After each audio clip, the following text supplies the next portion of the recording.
स्वर कथा चैनल के सभी श्रोताओं को संतोष कुमार शर्मा का बहुत बहुत नमस्कार। आपने राजा विक्रमादित्य के विषय में तो अवश्य ही सुना होगा। राजा विक्रमादित्य के दरबार में नवरत्न थे, जिसमें वररुचि वेद पुराणों के पारंगत विद्वान थे। एक बार राजा ने वररुचि से एक प्रश्न किया कि रामायण का सबसे महत्वपूर्ण श्लोक कौन सा है और उसका अर्थ क्या है, वो किस दृष्टि से सबसे अधिक महत्वपूर्ण है।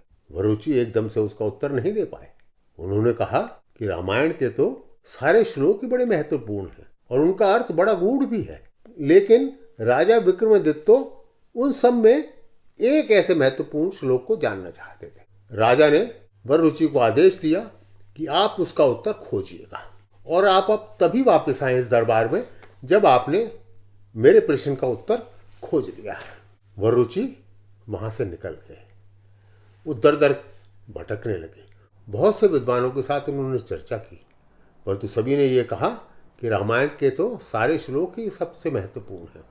परंतु एक दिन उनको इसका उत्तर मिल गया। बहुत समय बीत चुका था।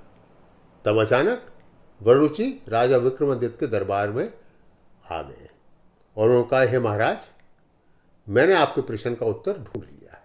राजा ने पूछा, हाँ, आप मुझे उसका उत्तर बतलाइए। तब वररुचि ने कहा, रामम दशरथम विद्धि मां विद्धि जनकालाजम अयोध्या मटवी विद्धि गच्छा तात यथा सुखम। उन्होंने कहा कि इसका क्या अभिप्राय हुआ। तब वररुचि ने कहा, जब लक्ष्मण श्री राम और सीता जी के साथ वन में जाने के लिए उत्सुक थे, तैयार हो चुके थे, वो जा रहे थे उनके साथ, तब मां सुमित्रा ने लक्ष्मण को ये उपदेश दिया था और कहा था कि यदि आप वहां जा रहे हैं, और उन्होंने कहा था कि हे लक्ष्मण, यदि आप श्री राम और सीता जी के साथ वन में जा रहे हैं तो एक बात का अवश्य ख्याल रखें जो इस श्लोक में उल्लेखित है।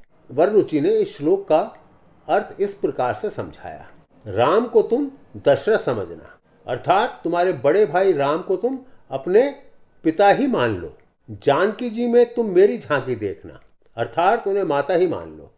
वन को तुम अयोध्या मान लो, यूं हर प्रकार से तुम खुशी खुशी चलो। ऐसा उपदेश शायद किसी बिरला मान ने ही कहा था। सब विद्वानों ने एक साथ कहा कि वररुचि, हम तुम्हारी बात से सहमत हैं। और राजा विक्रमादित्य भी वररुचि से बहुत ही प्रसन्न हो। आप सभी बंधुओं का बहुत बहुत धन्यवाद।